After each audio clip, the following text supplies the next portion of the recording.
Shri Swami Samarth Priya's life या YouTube channel तुम्हा सर्वांचं मनपूर्वक स्वागत आहे। उद्या अक्षय तृतीया 10 मे 2024 या दिवशी आहे। उद्या आपल्याला शुक्रवारही आलेला आहे। या दिवशी आपल्याला माता लक्ष्मी, भगवान विष्णू, त्याचबरोबर आपली कुलस्वामिनी आपले श्री स्वामी समर्थ महाराज यांची जेवढी सेवा करणं शक्य आहे तेवढी आपण या दिवशी सेवा करायची आहे। त्याचबरोबर पितरांचीही सेवा या दिवशी आपल्याला करायची आहे। तर आपण या सेवा आहेत त्या आपण कोणकोणत्या सेवा या दिवशी करायच्या आहेत त्या संदर्भात सर्व काही माहिती आहे ते आता आपण या व्हिडिओमध्ये पाहणार आहोत। त्यासाठी हा व्हिडिओ स्किप न करता संपूर्णपणे पहा। तर आता पाहूया आपण कोणकोणत्या सेवा करायच्या आहेत। या दिवशी प्रथम आपण सकाळी उठल्यानंतर आपलं घर आहे ते संपूर्ण स्वच्छ आहे ते करून घ्यायचं आहे। घरातील फरशी आहे ती आपण त्यामध्ये गोमूत्र आणि हळद आहे ते पाण्यामध्ये थोडंसं टाकून फरशी आहे ती स्वच्छ पुसून घ्यायचं आहे। याने नकारात्मकता जी शक्ती आहे आपल्या घरातील ती बाहेर निघून जाते, म्हणून अशा पद्धतीने आपण फरशी पुसायची आहे। त्याचबरोबर आपल्या जो घराचा उंबरा आहे तोही स्वच्छ पुसून घ्यायचा आहे। घराचा मुख्य दरवाजा आहे तोही या अशाच पाण्याने आहे तो स्वच्छ पुसून घ्यायचा आहे। यानंतर आपण आपल्या घराचा जो उंबरा आहे त्याला हळदीचं लेपन द्यायचं आहे। हळदीचं लेपन देऊन त्याची पूजा करून घ्यायची आहे। आणि घराच्या जो मुख्य दरवाजा आहे त्या मुख्य दरवाज्यावरती आपल्याला जर लक्ष्मीची पाऊलं आपण पाठीमागच्या व्हिडिओमध्ये बघितलं होतं की नवीन लक्ष्मीची पाऊलं म्हणजे जर नसतील तर ती आणायची आहे। जर कोणी आणले असतील तर त्याची पूजा करून आहे ती आपण तिथे चिकटवायची आहेत आणि त्याचीही आपण पंचोपचारी पूजा आहे ते करून घ्यायची आहे। आणि यानंतर आपण आपल्या घराचा जो मुख्य दरवाजा आहे त्या मुख्य दरवाजावरती आपण स्वस्तिक काढायचं आहे। हे स्वस्तिक कुंकवाने काढायचं आहे। अशा पद्धतीने आपण ही सेवा आहे ती सकाळच्या पारी आपण करायची आहे। त्याचबरोबर आपण आपल्या अन्नपूर्णा मातेची ही सेवा करायची आहे। अन्नपूर्णा माताची सेवा करण्यासाठी आपण आपल्या किचन ओट्याकडे जायचं आहे आणि आपल्या किचन ओट्याच्या तिथं समोरच्या भिंतीवरती आपण स्वस्तिक आहे ते कुंकवाने काढायचं आहे। आणि यानंतर आपल्या जी गॅस आहे आपली जी सिगडी आहे त्याचीही आपण पूजा करायची आहे। याने जी अन्नपूर्णा माता आहे ती प्रसन्न होते आणि ती आपल्याला भरभरून आशीर्वाद देते। आपल्या घरामध्ये कधीही अन्नधान्याची कमतरता भासत नाही, कधीही आपल्याला कशाचीच कमी पडत नाही। म्हणून ही सेवा आहे ती आपण या दिवशी करायची आहे। कारण अक्षय तृतीया या दिवशी केलेली सेवा जी आहे ती अक्षय असते, म्हणजे कधीही न संपणारी चिरकाल अशी टिकणारी ही सेवा असते। म्हणून या दिवशी आपण आपल्या हातून जेवढं सेवा करण्यासाठी आपल्याला वेळ मिळेल तेवढी आपण सेवा करायची आहे। आपल्याला जर काही मासिक धर्म काही जर प्रॉब्लेम असेल तर आपण फक्त नामस्मरण या दिवशी केलं तर चालू शकतं। कारण आपल्याला सेवा कोणतीही करता येणार नाही, पण नामस्मरण ही सेवा आपण करू शकतो। त्याचबरोबर आपण यानंतर आता किचन ओट्याची आपली जी पूजा आहे ती करून झाली। यानंतर आपण पितरांची जी सेवा आहे ती करायची आहे। आपण पितरांची सेवा करताना दक्षिणेला तोंड करून बसायचं आहे, देवाच्या समोर नाही बसायचं, दक्षिणेला तोंड करून बसायचं। बसताना आपण आपल्याला खाली बसकर आहे ते बसायला घ्यायचं आहे। आणि जे पितृस्तोत्र आहे किंवा पितृ अष्टक आहे हे आपल्याला गुगलवरती सर्च केल्यानंतर नक्कीच मिळेल किंवा नित्यसेवेच्या पुस्तकामध्येही दिलेलं आहे। तर ते आपण त्याच्यामध्ये आपण ते बघून हे वाचन आहे ते आपण या दिवशी करायचे आहे। ही सर्व सेवा आहे ते आपल्या घरातील कुलस्त्रीने करायच्या आहेत। सर्व सेवा आहेत त्या त्याचबरोबर यानंतर आपण पितरांची सेवा झाल्यानंतर आपण स्वच्छ हातपाय आहेत ते धुवून घ्यायचं आहेत। आणि यानंतर आपण आपल्या घरातील देवांची सेवा करण्यासाठी सुरुवात करायची आहे। आपल्या घरातील जे देव आहेत त्यांना या दिवशी आपण पंचामृताने आहे ती अंघोळ घालायची आहे, स्वच्छ आहे ते पुसून घ्यायचं आहे। घरातील सर्व देवांची पूजा पंचोपचारे छान अशी करून घ्यायची आहे। यानंतर आपण आपल्या घराचा जो मुख्य दरवाजा म्हणजे आपली जी चौकट आहे मुख्य दरवाजाची त्याला आपल्याला आंब्याचं जर तोरण किंवा अशोकाच्या पानाचं तोरण आहे ते या दिवशी लावायचं आहे। कारण हे शुभ मानलं जातं आपल्या हिंदू धर्मामध्ये, याला खूप महत्त्व आहे। म्हणून आपण या दिवशी अक्षय तृतीया दिवशी आपल्या घराला आंब्याचं किंवा अशोकाच्या पानाचं तोरण आहे ते नक्कीच लावायचं आहे।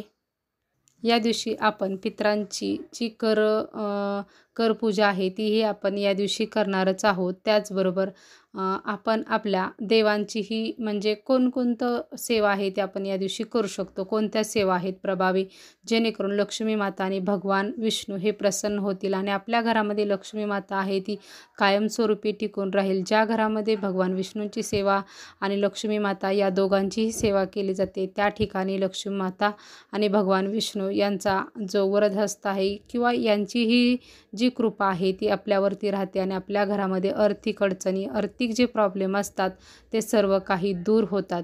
तर या दिवशी आपण यांची कोणती सेवा करू शकतो, तर या दिवशी आपण भगवान विष्णू आणि माता लक्ष्मी यांचा जो गायत्री मंत्र आहे, तो मंत्र म्हणजे आपल्याला भगवान विष्णूंचा मंत्र असा आहे की ओम नारायणाय विद्महे वासुदेवाय धीमहि तन्नो विष्णू प्रचोदयात. याचं आपल्याला कमळगट्ट्याच्या माळेवरती एक माळ जप करायचा आहे. यानंतर महालक्ष्मी म्हणजे माता लक्ष्मीचा गायत्री मंत्र आहे ओम महालक्ष्मीच विद्महे विष्णुपत्नीच धीमहि तन्नो लक्ष्मी प्रचोदयात. याचंही एक माळ आहे ती कमळगट्ट्यावरती आपण करायची आहे. अशा पद्धतीने ही सेवा आहे ती आपल्याला करायची आहे. जर एक माळ करणं शक्य नाही झालं तर 11 वेळा तरी कमीत कमी हा मंत्र जप आहे तो आपल्याला म्हणायचाच आहे. त्याचबरोबर माता लक्ष्मीला अतिशय प्रिय असणारी जी सेवा आहे ती म्हणजे कुंकुमार्चन. माता लक्ष्मीला कुंकुमार्चन ही सेवा खूप अतिशय प्रिय आहे. तर या दिवशी आपण आपलं श्रीयंत्र आणि किंवा माता लक्ष्मीची जर मूर्ती आपल्याकडे असेल तर त्या मूर्तीवरती कुंकुमार्चन करणं, ह्या सेवा आहेत त्या आपण या दिवशी करायचं आहे. श्री सूक्त या पाठाचं 16 वेळा वाचन करून जर आपल्याला कुंकुमार्चन करणं जर शक्य झालं तर आपण करायचं आहे किंवा एक वेळा जरी केलं तरी चालेल, कारण या दिवशी आपल्याला भरपूर सेवा करायची आहेत, वेळही खूप कमी आहे. म्हणून आपण एकदा केलं तरीही नक्कीच चालू शकतं. फलश्रुती आपल्याला माहीत आहे की ज्यावेळेस आपण फलश्रुती म्हणतो त्यावेळेस हात जोडून बसायचं आणि श्रीसूक्त म्हणताना फक्त आपण जे कुंकुमार्चन आहे ते करायचं आहे. त्याचबरोबर आपल्याकडे कुबेर यंत्र असेल त्याची आपण या दिवशी 11 वेळा कुबेरांचा मंत्र आहे ओम कुबेराय नमः हा मंत्र आहे तो म्हणत म्हणत आपण कुबेरांचीही सेवा करायची आहे. त्याचबरोबर यानंतर आपण आता आपली जी कुलस्वामिनी आहे तिलाही आपल्याला प्रसन्न करून घ्यायचं आहे, कारण कुलस्वामिनी म्हणजे साक्षात आपली आई आई आई तुळजाभवानी आहे किंवा प्रत्येकाची वेगळी जी कुलस्वामिनी आहे ती असू शकते. तिची सेवा, तिचाही वरदहस्त आपल्यावरती राहिला पाहिजे, कारण तिची सेवा केलेली ही चिरकाल टिकली पाहिजे. म्हणून आपण जो नवार्णव मंत्र आहे याचंही आपल्याला एक माळ जी आहे ती करायची आहे किंवा 11 वेळा जरी केलं तरी चालेल, किंवा जे आपलं सिद्धकुंजिका स्तोत्रम आहे याचंही पठण आपल्याला या दिवशी करायचं आहे. कारण एकदा जर आपण सिद्धकुंजिका स्तोत्रम आहे याचं जर पठण जर केलं तर एक सप्तशती पाठ केल्याप्रमाणाचं जे पुण्य आहे ते आपल्याला मिळतं. सप्तशती पाठ करणं जर आपल्याला शक्य झालं तर करायचं, पण आपल्याला नाही शक्य तर आपण हे जे सिद्धकुंजिकम स्तोत्र आहे याचं पठण या दिवशी एकदा तरी नक्कीच करावं. याने आपली जी कुलस्वामिनी आहे ती प्रसन्न होईल आणि तिचाही कृपा आशीर्वाद आहे ती मिळेल. या दिवशी आपण ह्या सर्व सेवा सर्व देवांच्या का करायच्या आहेत, कारण या दिवशी केलेल्या सेवा आहेत त्या अक्षय म्हणजे अक्षय अशा टिकल्या जातात, त्या चिरकाल टिकल्या जातात. अक्षय म्हणजे चिरकाल टिकल्या जातात, त्या कायमस्वरूपी आपल्याला आपल्याबरोबर ह्या सेवेचे जे फळ आहे ते आपल्याला मिळतं. म्हणून त्याचबरोबर श्री स्वामी समर्थ महाराजांची आपल्याला कोणती सेवा करायचं आहे, त्यांचं नामस्मरण तर आपल्याला करायचंच आहे, पण आपल्या गुरूंचीही सेवा करणं खूप गरजेचं असतं. त्यांचाही आशीर्वाद आहे तो आपल्याला मिळणं महत्त्वाचं असतं. म्हणून त्यांचं आपण जे स्वामीचरित्र सारामृत आहे या पाठाचं जे वाचन आहे ते दिवसभरात आपल्याला एका बैठकीत जरी करणं शक्य नाही झालं तरी आपण थोडे थोडे अध्याय करून संपूर्ण अगदी रात्री 12-11 वाजेपर्यंत जरी तुम्ही ही सेवा केली तरी चालू शकते, कारण पूर्ण दिवस हा शुभ दिवस आहे. या अख्ख्या दिवसात आपल्याला जेवढी सेवा करणं शक्य आहे तेवढं करायचं आहे. आणि हा पाठ आहे तो आपण कधीही म्हणजे पूर्णपणे केला तरी चालू शकतो, थोडा थोडा वाचून संपूर्ण दिवसात. भगवान विष्णू यांचं जे व्यंकटेश स्तोत्र आहे याचं पठण आपल्याला 11 वेळा करणं शक्य झालं तर करा, नाहीतर एकदा किंवा 3दाही आपण करू शकतो, कारण ही भगवान विष्णूंची ही खूप उच्च कोटीची किंवा प्रभावशाली ही सेवा आहे. धनप्राप्तीसाठी ही खूप महत्त्वाची सेवा आहे, म्हणून आपण याचं पठण आहे ते करायचं आहे.